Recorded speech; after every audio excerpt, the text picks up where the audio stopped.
Packaging resellers hold the key to revolutionizing our world. I know that sounds crazy, but it's not. In today's globalized economy, packaging is more than just a container. Now, packaging resellers bridge that gap between manufacturers, retailers, and consumers, ensuring the products reach their destinations efficiently and also that they protect the product accordingly. These decisions, not just the packaging resellers, but their customers, ripple through supply chains, affecting everything from waste reduction to brand perception.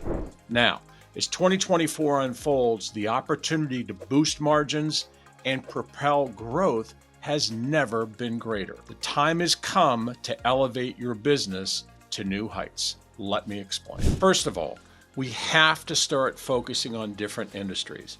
Not just one, not just beverages, not just high tech. The ability to focus on different industries and be able to pivot is absolutely key.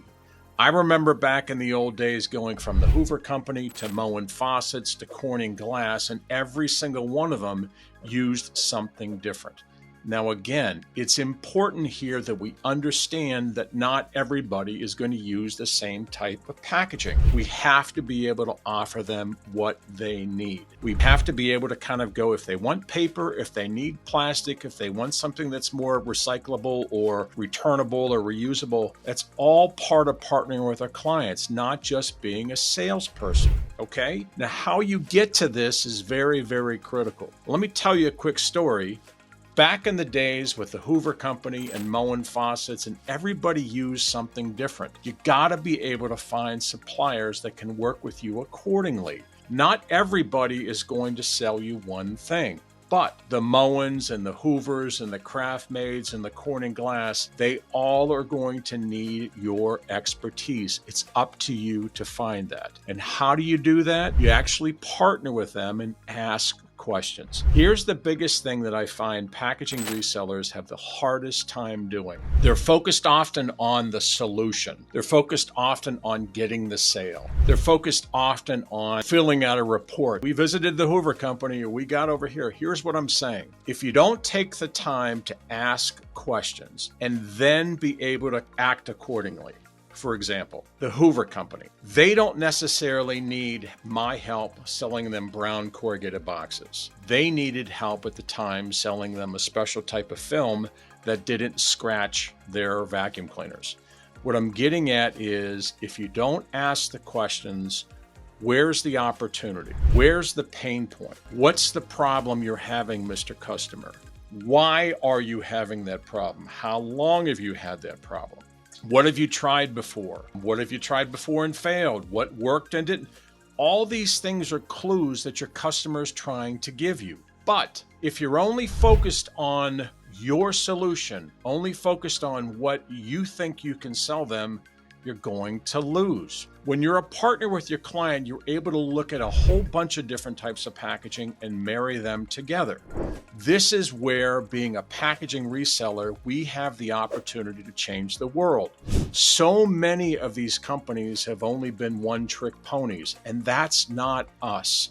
Our ability is to be able to pivot into and out of these industries, into and out of different suppliers, and marry all of this together. I guarantee you, with the right partnerships, you can truly bring together different types of materials and packaging that your customer is going to love. But the key thing is to ask questions and then listen. Once you listen and find out what they're talking about, ask more questions. How much is this problem costing you? How long have you had it? What is a solution for you, Mr. Customer? Is this a long-term solution, meaning something that's going to really kind of evolve over the next couple of years, couple of months?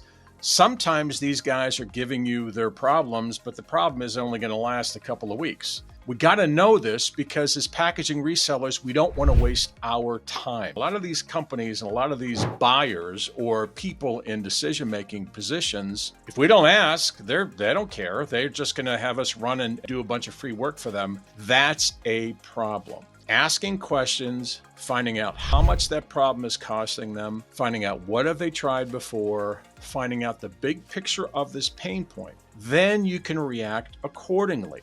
to be able to know that a problem is costing them X. That tells you something very quickly that you can go and find a solution. As long as it's cheaper, you have something to propose to them. Or if it's more expensive, but it gives you another alternative. For example, say you have a solution that's more expensive, but it's something that they can use for the next 20 years. Well, that too is a way to propose this. But if you don't have solutions based upon your customer's pain point, you're a one-trick pony. You're just throwing this out there and hoping that somebody bites, if you will. Fishing. That's not what we do. Packaging resellers, we need to have our own respect for ourselves and the respect from others by being able to bring in different types of products, different types of material. Let me give you an example. I worked with a company a long time ago, and there was a guy that all he sold, at least in his eyes, were beverage solutions. Now, when you do that and you pigeonhole yourself, you're eliminating all these other opportunities. Beverage solutions in Cleveland, Ohio. Okay, I hope you make $1 million. This isn't St. Louis. This isn't, the world of Budweiser that you've got all these other extension industries. You don't. You got to be able to focus on different types of products and be able to grow your business accordingly. So, to bring this all together, the key things you need to understand here is to be able to be a partner for your customer. You've got to ask the questions, number one. You got to listen for the answers. And if you don't get the answers, keep poking. Have the courage. If you're not getting the answers that you need, not necessarily that you want, that you need, you're probably not dealing with a decision maker. If somebody is just giving you random information and not able to tell you details such as how much a problem is costing, or how long have they had it, or what truly is a solution, you're not dealing with a decision maker, and stop wasting your time. Does it make sense? Now, the other thing you got to be able to do is focus on multiple types of packaging. This to me is a tremendous opportunity as packaging resellers when we're able to marry different types of products. Not just plastic, not just paper, not just returnable, not just recyclable, whatever that is for the customer. This is the most important thing. What does the customer want? Our job is not to beat them over the head to take what we have. It's for us to marry solutions that solve their pain points, okay? That's critical. And to be able to bounce in and out of these industries and get them what they need, when and where they need it. Again, sometimes the pain point is product specific. Sometimes the pain point is a solution, meaning they can't get their product fast enough, or their current supplier is letting them down, or the quality has gotten bad, or their customer service for their existing supplier is terrible. This is all part of that stew that we need to be involved in to help our customers solve their problems and us become their partner. Now, I hope this is helpful. I threw a lot in there, but again, be able to be product focused, industry focused, and solution focused. And by all means, ask questions and listen. Hope this is helpful. Thanks. I hope you enjoyed that episode. If you want to see more, here's another video that you can check out, and I hope you'll enjoy it. Thanks.